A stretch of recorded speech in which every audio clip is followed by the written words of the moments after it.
Uma alegria, mais uma vez, né? Uma alegria poder participar do culto aqui. Eu vou começar a falar algo hoje sobre fé e vou terminar amanhã de manhã, no culto da manhã. Eu sei que talvez você costuma vir no sábado e não vir no domingo.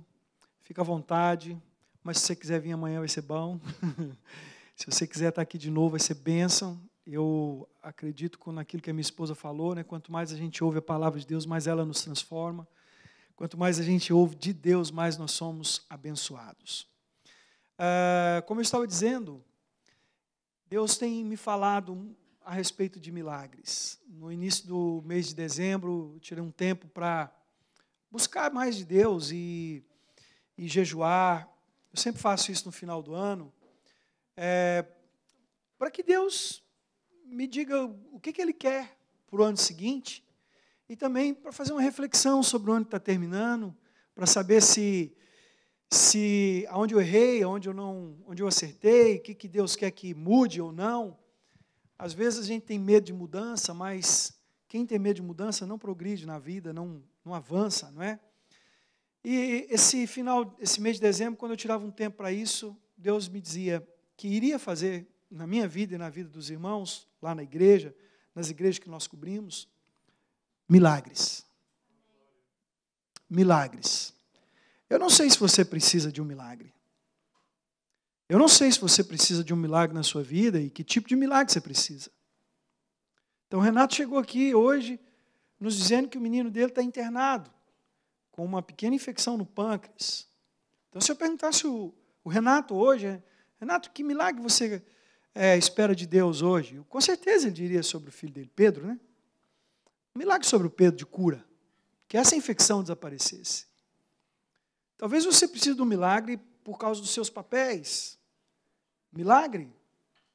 Eu me lembro de um irmão que estava aqui, foi para uma outra cidade, eu conheci ele quando eu vim em agosto, e ele estava trabalhando num frigorífico e alguém estragou lá a balança, e ele era profissional no Brasil de TI, e aí ele deu uma opinião para o cara que estava lá mexendo na balança, o cara estava consertando de uma forma que não ia dar certo, e ele deu uma opinião, e o camarada falou, como é que você sabe? Eu falei, não, eu sou profissional nisso. Traz seu currículo, e ele foi contratado, e Deus abriu porta de papéis e tudo para ele.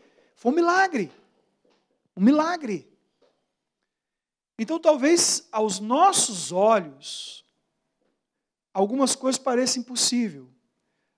E você diga assim, eu preciso de um milagre. Não é? Às vezes é um milagre no casamento. Um casamento que está acabando, filhos, parentes, irmãos, às vezes está lá no Brasil, está em algum lugar, está fora dos caminhos do Senhor. Eu não sei que milagre você precisa, mas de uma coisa eu sei. Qualquer que seja o milagre que você precisa, o que gera milagre é fé. O que gera milagre é fé. Então, nós não podemos buscar milagres sem primeiro crescermos na fé, sem primeiro buscar a fé. Há uma passagem lá em Hebreus, capítulo 11, versículo 6, os meninos da Projeções ficam meio chateados comigo, porque eles falam assim, você pode me falar os versículos que você vai usar? E eu falo, depois vai vindo outros. Aí eles falam, mas você não falou esse? Me perdoa. Amém?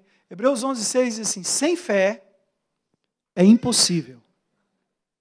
Sem fé é impossível agradar a Deus. Diga comigo, sem fé é impossível. Sem fé é impossível qualquer coisa. Mas principalmente agradar a Deus. Eu sei que você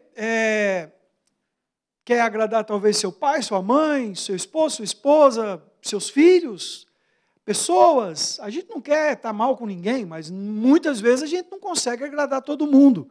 Não é verdade, irmãos? Mas, irmãos, se tem alguém que nós nunca deveríamos desagradar, é Deus. Por mais que a gente queira agradar as pessoas, mas a Bíblia diz que mais importante é agradar a Deus. E para você agradar a Deus, eu e você precisamos de fé.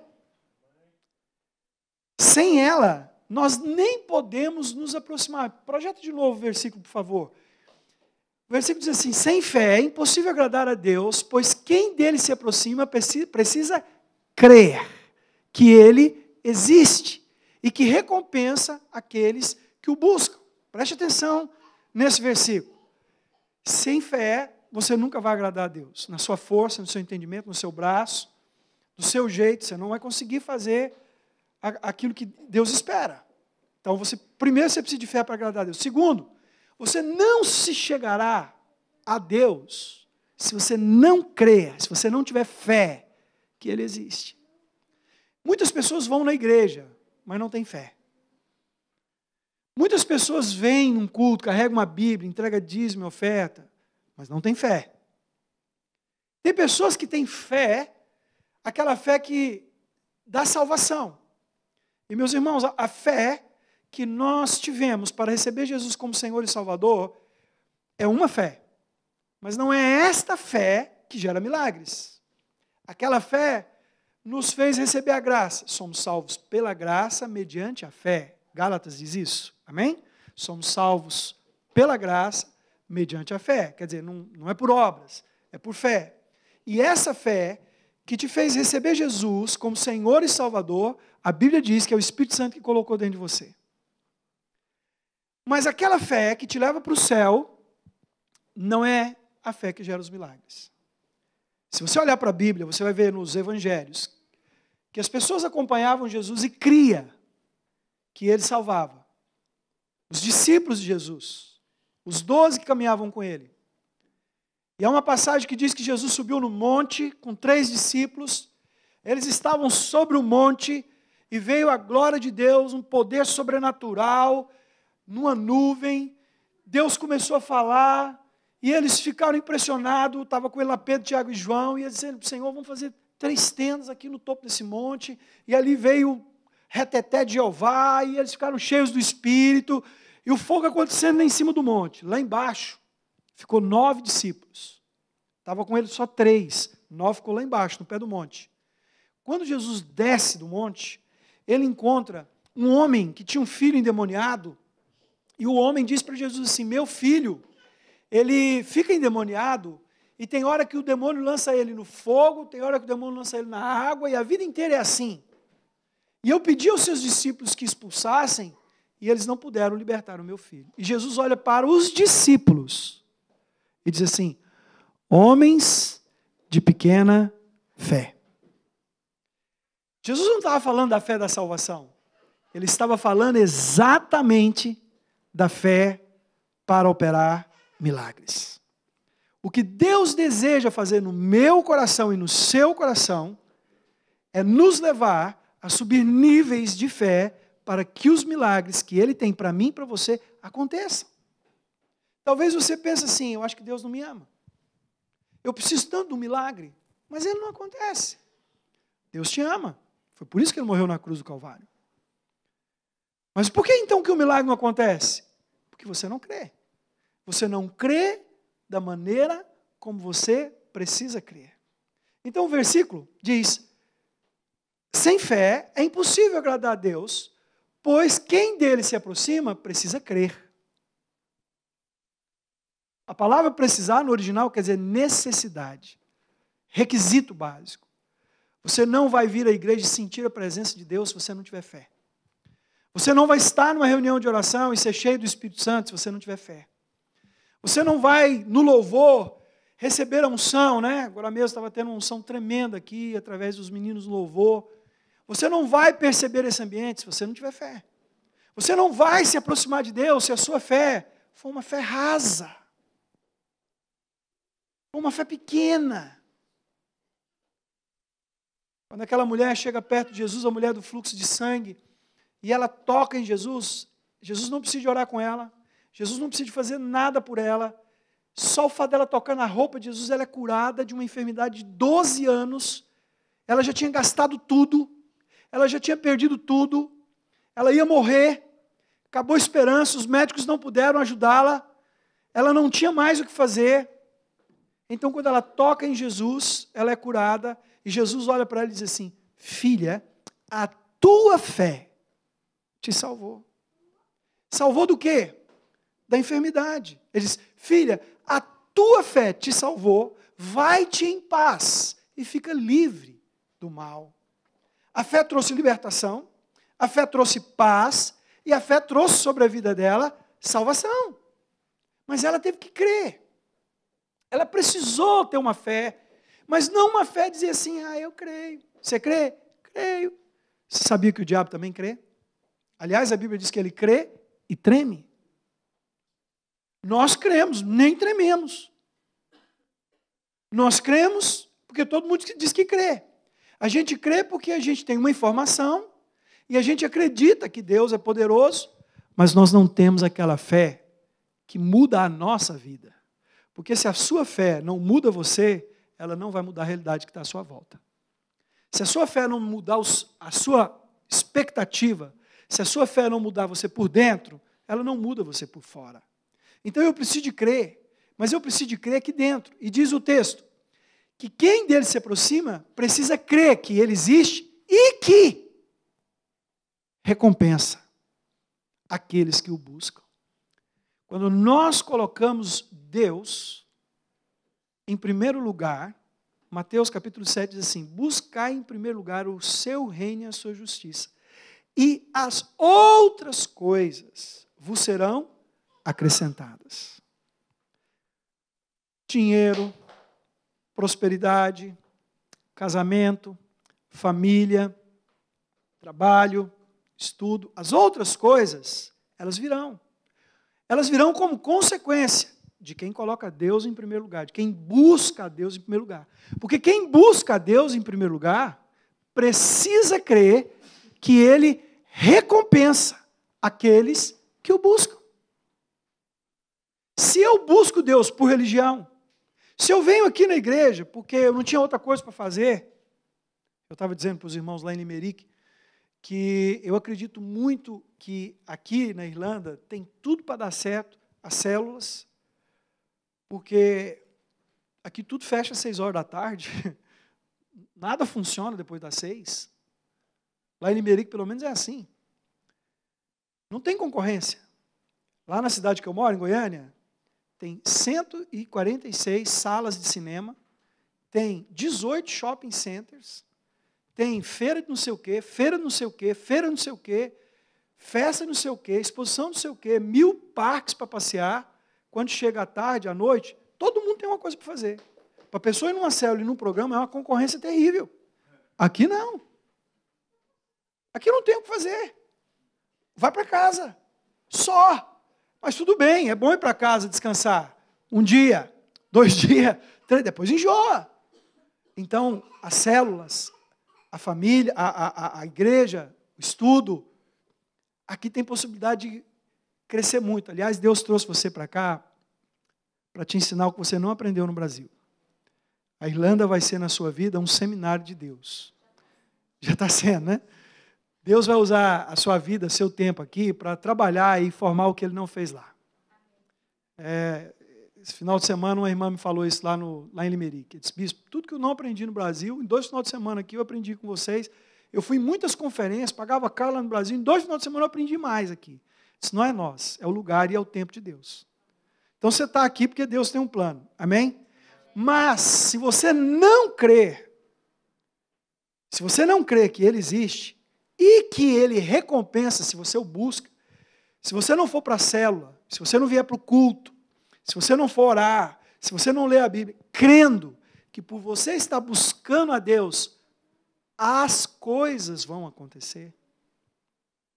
Se você não crê que elas são consequências, o milagre não virá. Então, quando nós colocamos Deus na nossa vida em prioridade, amados, quando nós colocamos o Senhor na nossa vida como primeiro lugar e começamos a querer fazer a vontade de Deus, sabe o que acontece? Todas as outras coisas nos são acrescentadas. Deus sabe. Você acha que Deus não sabe que o Pedro está no hospital? Vocês não acham que Deus não sabe que você precisa do dinheiro para pagar o aluguel? Você acha que Deus não sabe que alguém está enfermo na sua família? Você acha que Deus não sabe que tem uma crise na família de alguém, um casamento está acabando? Você acha que Deus não sabe que você está sem os papéis? Ele sabe. E por que Ele não faz alguma coisa? Porque não depende dele. Depende da sua fé. E se nós não temos essa fé, como que as coisas vão acontecer? Então, O primeiro texto que eu queria citar para você é Hebreus 11, versículo 6. O segundo está lá em João, capítulo 9, que diz assim: tudo é possível ao que crê. João 9, 23. Aliás, Marcos 9, 23. Evangelho de Marcos, capítulo 9, versículo 23. Jesus dizendo: tudo é possível ao que crê. Diga comigo, tudo. Não, de novo, diga tudo. Mais uma vez, tudo. Mais forte, diga tudo. Para esse irmão que está do seu lado, diga tudo. É possível ao que crê. Não é o que tem dinheiro. Não é o que tem papéis. Não é o que está legal. Não é o que tem curso superior. Não é o que faz academia muito forte. Não é o que sabe muitas línguas. Tudo é possível ao que crê.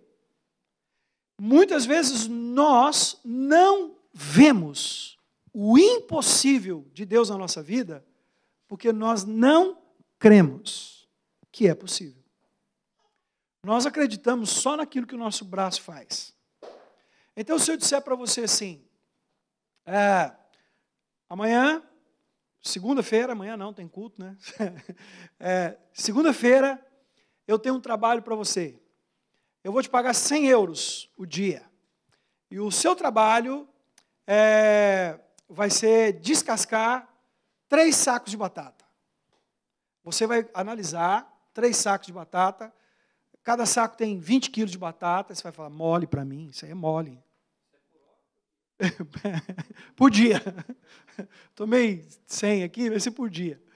Aí, se eu falar para você assim, ó, eu vou te dar 100 euros para você descascar 3 sacos de batata, cada um de 20 quilos, 60 quilos. Você vai analisar e falar assim, rapaz, eu descasco 1 quilo, tal, pá, mole. Vou ganhar esses 100 euros aí do bispo antes do almoço. Vou lá, vou descascar esse negócio rapidinho. Ainda corto. Se ele quiser, ainda corto, para ele fritar, para ele cozinhar. E se ele quiser, depois de cozido, eu espremo ainda. Para fazer o purê, o que ele quiser lá. Sabe por que você acredita que você vai ganhar os 100 euros? Porque você confiou no seu braço. Você sabe da sua capacidade. É possível para você. Agora, quando a gente fala de milagre, nós estamos falando que não é possível para você. Então, o Renato, quando ele chegou aqui, ele disse, meu filho está com infecção no pâncreas. Ele não sabe qual remédio dar. Ele não sabe que tratamento fazer. Ele não sabe qual é o procedimento que deve usar. Ele não está em pânico, mas ele não sabe. Ele não estudou para isso. Então, para ele disse assim no início da reunião, nós oramos, demos um remédio, não melhorou, 8 horas nós fomos para o médico. Foi buscar ajuda. O menino dele está lá no médico. Mas eu tenho certeza que ele não saiu do hospital para cá confiando nos médicos só. Em primeiro lugar, ele está confiando em Deus. Em primeiro lugar, ele colocou o filho dele na mão de Deus. Porque pode ser, em nome de Jesus não é assim, que aquela enfermidade nem os médicos saibam como tratar. Nem os médicos tenham a resposta. Então, eu preciso crer no Senhor. Para o impossível. Aquilo que não é natural. Eu posso crer para o possível, mas eu preciso crer para o impossível. Então, o texto de Marcos, capítulo 9, versículo 23, ele diz, tudo é possível ao que crê.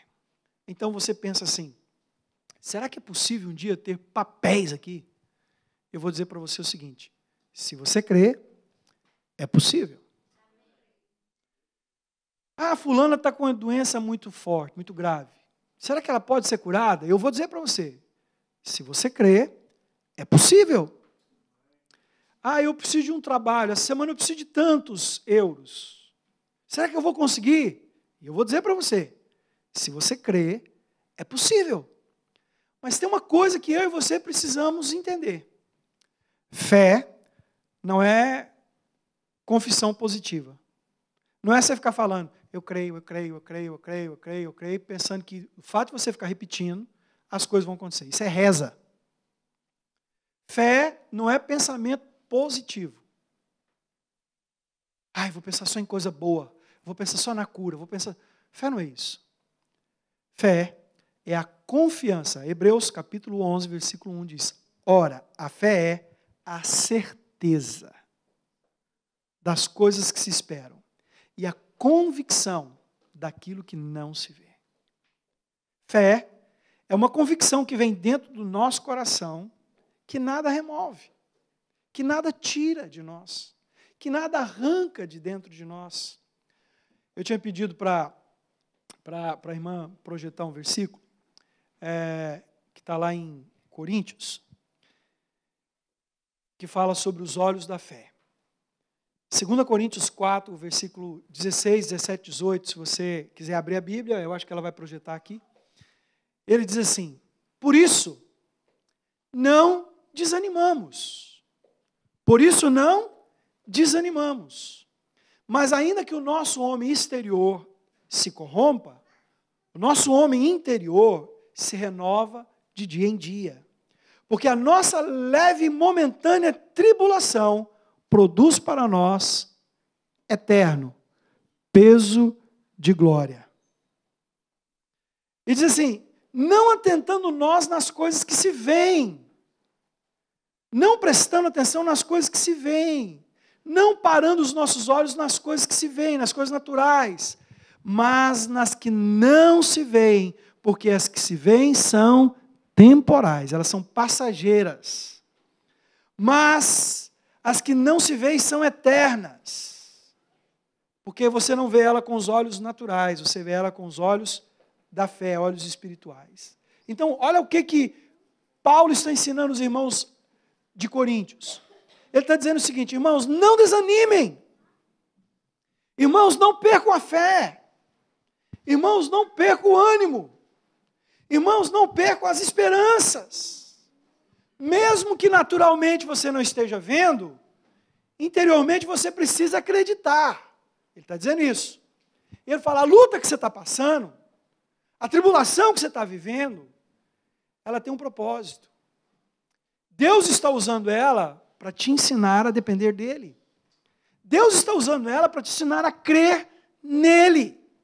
Deus está usando ela para trabalhar em você a questão da fé.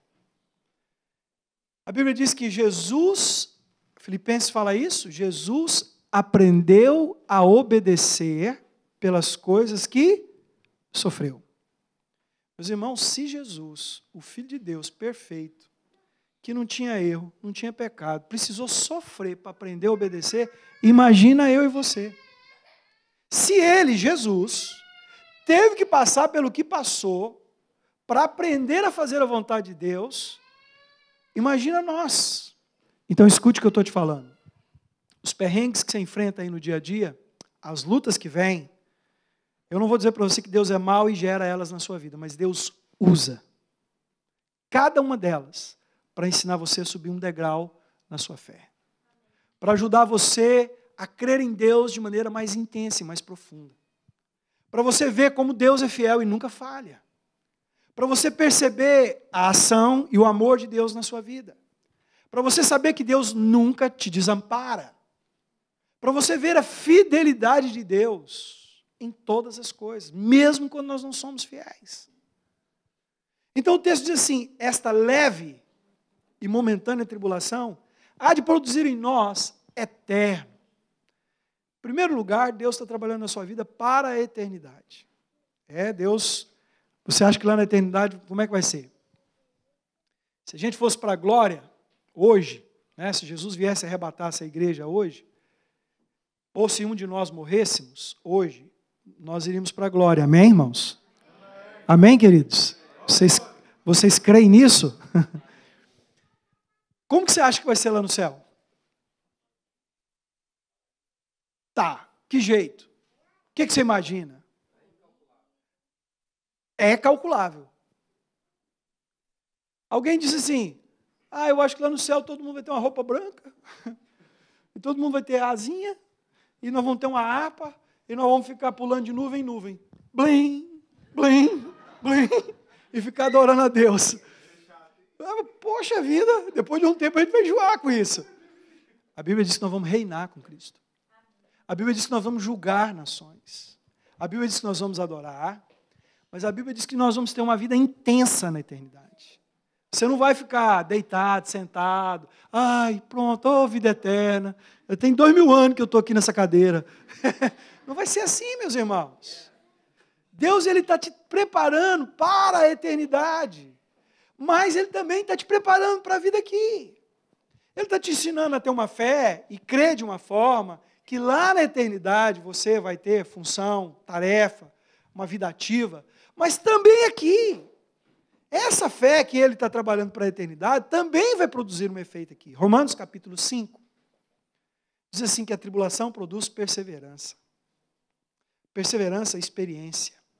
E a experiência, esperança. Sabe como que vem fé na vida da maioria das pessoas? É pelas lutas que eles passam. Porque eles veem a fidelidade de Deus, então eles creem. Quando ele vê o outro passando pela mesma luta, ele fala assim, Deus vai fazer. Aí o outro fala assim, como é que você sabe? Fulano é de muita fé, fulano crê, fulano é uma bênção, ele crê em tudo. Mas você não sabe que ele já passou por isso. Você não sabe o que ele já viveu. Então Deus está usando as suas experiências para edificar você e depois usar você para edificar outras pessoas. Então, por exemplo, o Renato acho que foi no banheiro, mas eu me lembro uma vez quando o meu filho, Samuel, ele teve meu pai tinha umas vacas e tirava leite. E meus filhos tomavam o leite in natura, né? Tirava, então todo dia a gente buscava leite lá na casa do meu pai, e eles tomavam aquele leite sem pasteurizar, sem passar por esse processo. E o Samuel pegou aquela doença, eu esqueci o nome da doença, não sei se é aftosa, mas eu sei que ele deu tantas feridas na boca assim, do lado de fora, do lado de dentro, e aquilo minava a água, minava pus, assim, era um trem terrível. E ele era pequenininho, uns 4 meses, maior um pouquinho. Eu sei que eu e a Derani colocamos ele em cima da cama e nós falamos, nós precisamos orar, porque Deus pode curar o Samuel. Deus pode sarar o Samuel. E eu lembro que eu fiquei de um lado da cama ajoelhado, o Samuel deitado no meio da cama, com aquela doença. A Derani ajoelhou do outro lado da cama e nós começamos a orar pela cura do Samuel. E nós começamos a orar pela cura do Samuel. E oramos, e oramos, e oramos. Eu não lembro que tanto que nós oramos, porque nós acabamos dormindo de joelhos. Mas quando nós acordamos, não lembro se foi de madrugada ou no outro dia, ali, de joelhos na cama, o Samuel não tinha mais feridas. Deus tinha tirado tudo. Então eu posso falar para o Renato, fica tranquilo, Deus vai curar seu filho. Mas por que você está falando isso, bispo? Porque eu vi ele curar o meu. A enfermidade não é a mesma, mas o Deus é. A enfermidade não é igual, mas o Deus é o mesmo.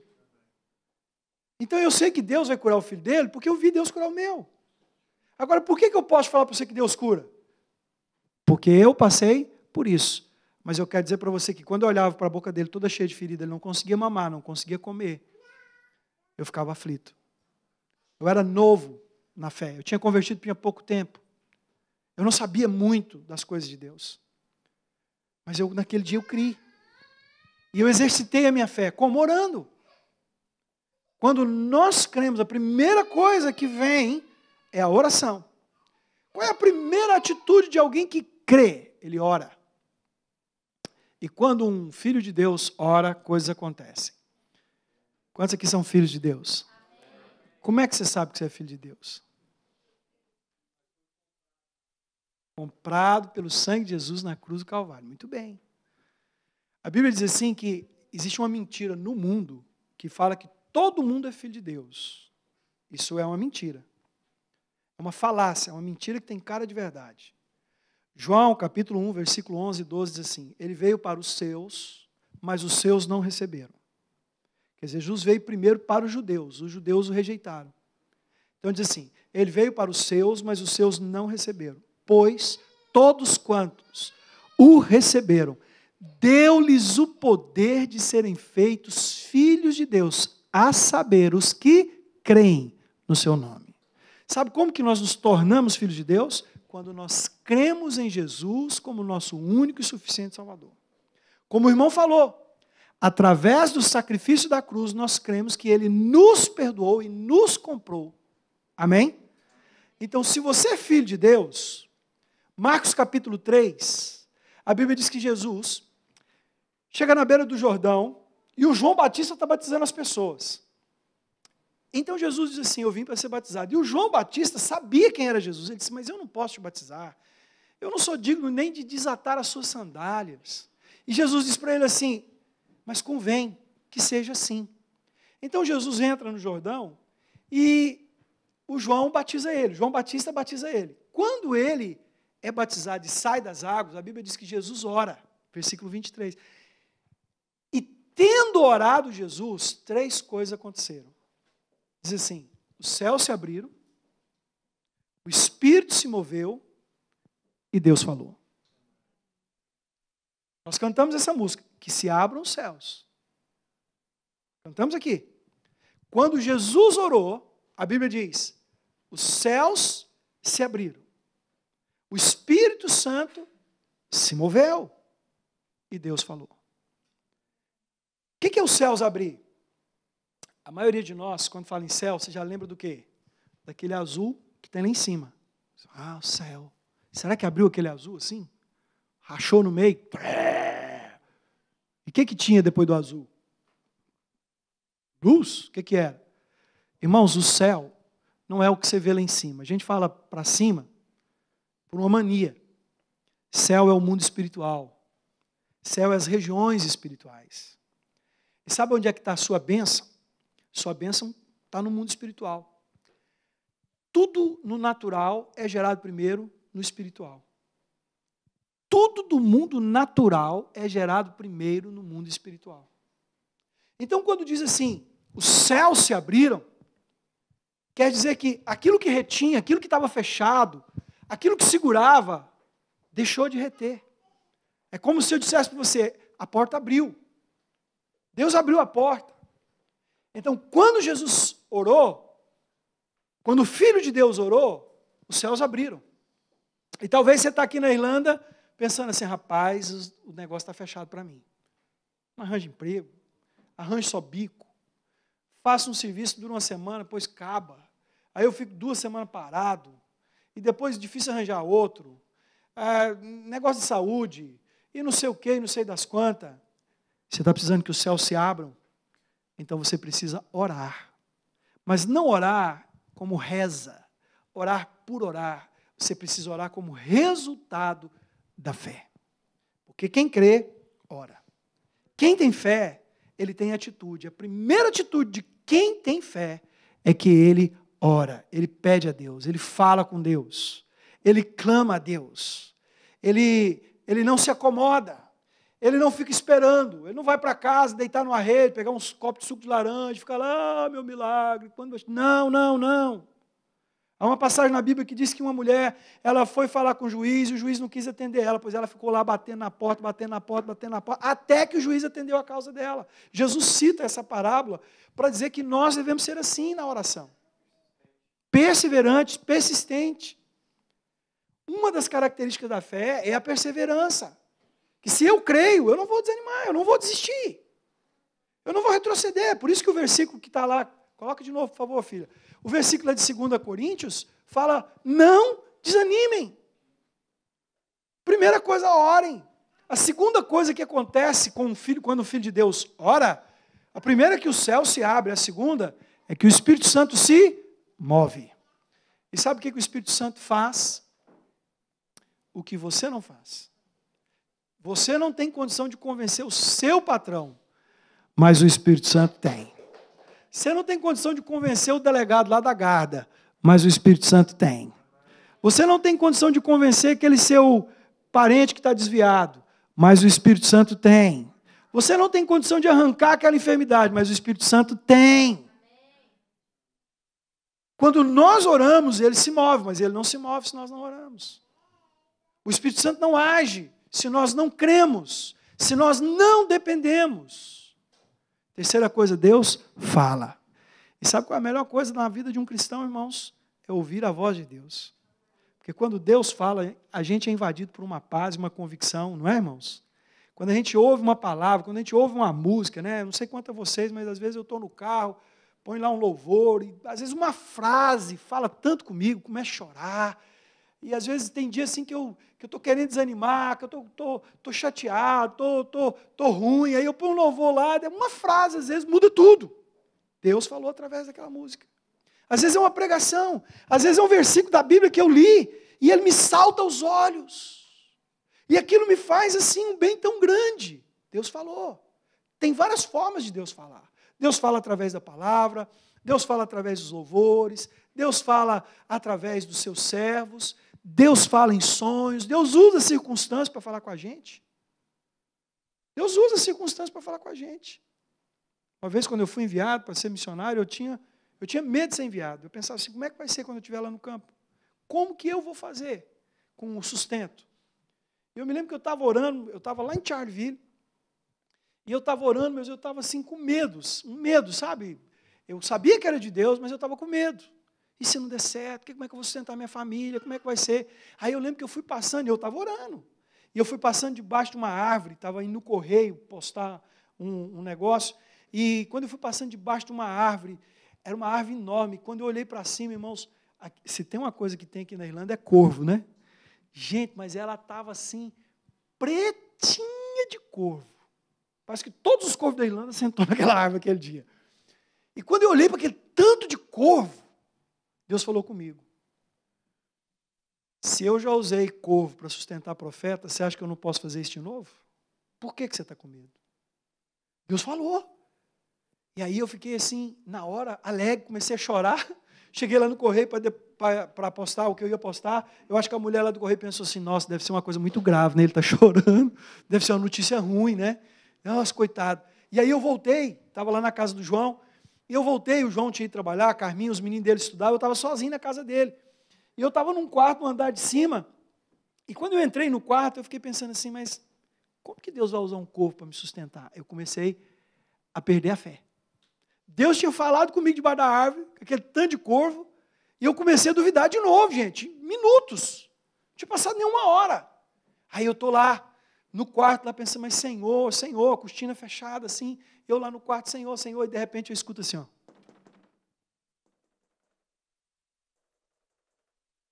Eu falei, uai, quem está batendo?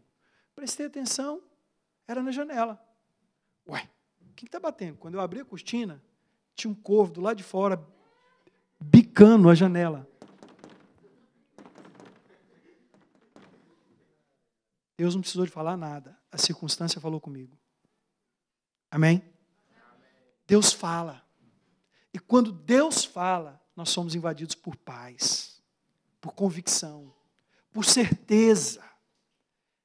Mesmo que as coisas naturais ainda não aconteceu, não mudou, mas dentro de nós, o medo vai embora. Dentro de nós, a angústia, a ansiedade se vai, e a gente é tomado por um sentimento indescritível. Mas quando que Deus fala? Quando a gente ora. Quando a gente ora. Então, quando nós cremos, a oração, ela alimenta a nossa fé. Existem algumas coisas que fazem a nossa fé crescer. A Bíblia diz assim em Romanos, se eu não me engano, é o capítulo 10, versículo 17. Ora, a fé vem pelo ouvir, e ouvir a palavra de Deus. A fé vem pelo ouvir, mas a incredulidade também vem pelo ouvir, meus irmãos. Do mesmo jeito que a minha e a sua fé cresce quando nós ouvimos a palavra de Deus, quando nós ouvimos aquilo que não é a palavra de Deus, a incredulidade vem também. Uma irmã lá na igreja, outro dia estava me contando que ela leu lá em Malaquias capítulo 3, versículo 10, trazei todos os dízimos na casa do tesouro. Aí ela recebeu o salário dela, separou o dízimo. Falou, opa, a Bíblia está mandando, eu vou separar o dízimo. Aí ela separou o dízimo lá na casa dela. Botou lá no envelopinho dela. Isso foi, ela recebeu, acho que foi numa quarta-feira, numa quinta-feira, separou. Aí ela chegou na sala da casa dela, com o envelope do dízimo e a Bíblia, aí a pessoa falou, o que é isso? Eu falei, meu dízimo. Ela tinha lido a palavra e tinha se enchido de fé para entregar o dízimo. Ela pôs o dízimo dentro da Bíblia. Aí a pessoa que estava lá, que era uma vizinha, falou assim, Você vai sustentar pastor? Todo pastor é ladrão. Vagabundo. Deixa de ser boba. Deixa de não sei o quê. E a pessoa começou a falar aquilo. Sabe o que aconteceu com ela? Ela foi ficando tão mal. Ela abriu o envelope, pegou o dinheiro e pôs no bolso. Ela tinha tido fé para entregar o dízimo. Quando ela ouviu outra palavra, que não era a palavra de Deus, ela perdeu a fé. Do mesmo jeito que a sua fé cresce, ela diminui. Depende do que você ouve. Aquilo que você ouve governa a sua vida. Aquilo que você ouve governa a sua vida. Então hoje você está me ouvindo falar sobre fé. E é possível que você saia daqui pensando assim, eu preciso crer. Eu quero crer. Eu preciso crescer em fé. Mas é possível que lá na frente, alguém fale para você, deixa de ser bobo, rapaz. Você não levanta cedo e vai trabalhar não, para você ver. Deixa de ser otário. Você fica caindo na conversa desse pastor. A sua fé, ó. E aí, cadê o milagre? Se não tem fé, cadê o milagre? Então, eu estou te falando algo hoje que você precisa decidir por crer, mas você precisa continuar a crer, para que você não perca a sua fé. Você sabia que fé tem olhos? Por favor, irmã, põe esse versículo de novo para mim. Coríntios 4, 16, 18. Ele diz assim, assim fixamos os olhos. Olha o que está escrito lá. Assim fixamos os olhos. Não naquilo que se vê. Os olhos da fé é que vai fazer você enxergar a fé. O que Deus falou para Abraão? Abraão, sai da sua tenda e olha as estrelas do céu. E assim será a sua descendência. E olha a areia, olhar os olhos da fé. Sabe o que Jó, o Amado abriu o culto aqui falando de Jó. Sabe o que Jó diz lá em 42? Antes eu te conhecia de ouvir falar, agora os meus olhos te veem. Os olhos da fé. Deus quer nos levar a ver com os olhos da fé. Deus quer levar você a ver o sobrenatural. Deus quer levar você a ver o que a palavra de Deus descreve. A bênção que Deus tem. O milagre que Deus tem. É isso que Deus quer fazer na sua vida. Às vezes nós pensamos, mas como? Como que vai ser? Eu preciso olhar com os olhos da fé. Eu preciso aprender a enxergar de uma forma não natural, mas de uma forma que através da palavra de Deus, eu vou ver qual é a direção que Deus tem para mim. Qual é o caminho? Então Paulo diz assim lá no versículo, fixamos os olhos. Você sabe o que é fixar os olhos? Não olha para o lado. Concentrar, foco. Foco e fé. Diga comigo, foco e fé. Foco e fé. Vocês lembram da passagem de Pedro no barco? Eu vou terminar com isso. Vocês se lembram da passagem de Pedro no barco? Mateus 14 diz assim que Jesus curou uma multidão e mandou os discípulos entrar no barco e passar para o outro lado. Mas ele continuou lá com a multidão. Os discípulos entraram e o barco foi. Jesus ficou. Então Jesus subiu no monte para orar. E depois que ele orou, já era alta madrugada, diz a Bíblia. Então ele foi até onde estavam os discípulos, eles já estavam no meio do mar. Só que era alta madrugada, tipo 3, 4 horas da manhã. E a Bíblia diz que havia uma tempestade, vento, soprava, contrário, as ondas eram altas. Aqueles homens sabiam navegar, eles eram pescadores.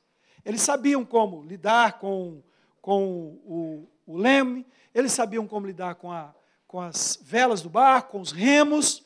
Eles tinham experiência, mas havia uma tempestade. Algo maior, algo contrário e maior à experiência que eles tinham. Eu não sei se você trabalha no frigorífico, eu não sei se você trabalha de house clean, eu não sei o que você faz, o que você está fazendo aqui. Mas eu acredito que você tem alguma experiência. Mas eu quero dizer uma coisa para você, muitas vezes vão vir coisas além da sua experiência. Vai ser maior do que você tem conhecimento. Era o que estava acontecendo com eles. Eles sabiam navegar, Jesus era carpinteiro, eles sabiam navegar.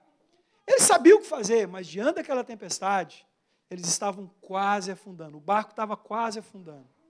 Então a Bíblia diz que Jesus vem caminhando sobre o mar. E quando Jesus vem caminhando sobre o mar, a Bíblia diz que eles veem Jesus, mas não reconhecem. Pensam que ele é um fantasma. Porque quando nós não temos os olhos da fé, quando Deus tenta fazer algo na nossa vida, a gente acha que é o diabo. Jesus está vindo na direção deles, eles estão achando que é um fantasma, um demônio. E muitas vezes nós estamos expulsando o que Deus quer nos abençoar. Então, de repente, ele diz assim, não temas. Ele fala isso, não temas, sou eu. E Pedro diz assim, se é tu, diga para que eu vá ter contigo, e eu irei. Então Jesus fala assim, vem. E sabe o que acontece? Pedro, chegando à beirada do barco, põe o pé para fora e o pé não afunda. Então ele põe o outro pé para fora, lá está Jesus, aqui está o Pedro, põe o outro pé para fora e ele não afunda. E ele dá o primeiro passo. E não afunda. E ele dá o segundo passo. E ele não afunda. Mas aí, o vento sopra forte. A onda fica grande. E o Pedro olha para o lado. E quando ele olha para o lado, ele fica com medo. Porque ele não fixou os olhos. Ele olhou para a onda. Ele estava olhando para Jesus. Inicialmente ele achou que era um fantasma. Agora ele está sabendo que é Jesus. Ele está indo em direção a Jesus. Ele está olhando para Jesus. Mas quando o vento dá aquele sopro, e quando a onda fica grande, ele olha para a onda. Ele olha para o vento. E a Bíblia diz que ele afunda. E quando ele começa a afundar, e vai afogar, a Bíblia diz que ele clama. Ele grita. Ele ora. Ele pede. Jesus então vem e pega na mão dele. E quando Jesus toma ele pela mão, os dois voltam para o barco. E eu te pergunto, quantas vezes Pedro andou sobre as águas?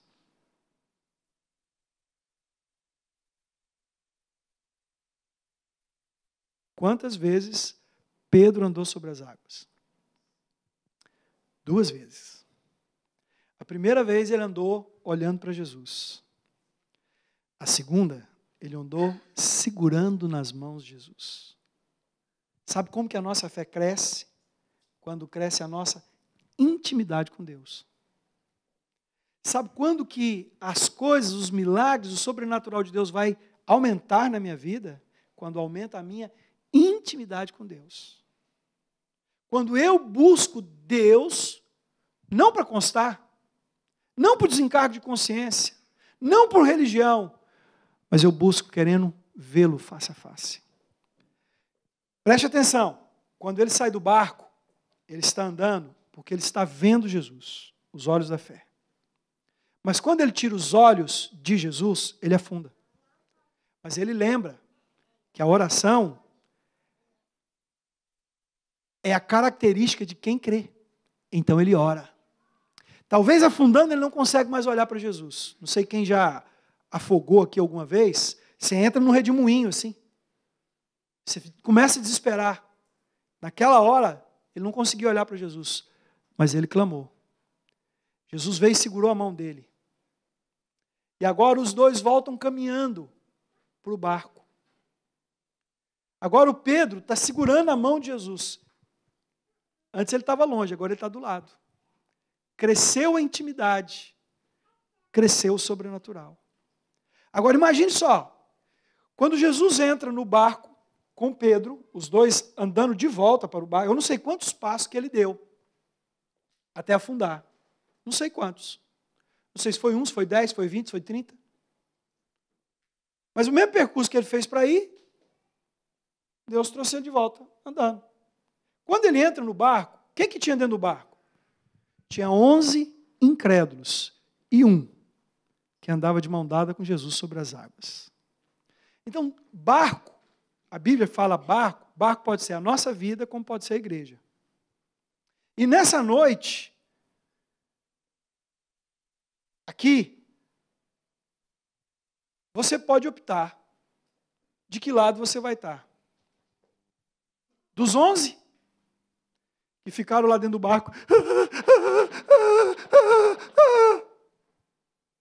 ou daquele que resolveu andar sobre as águas.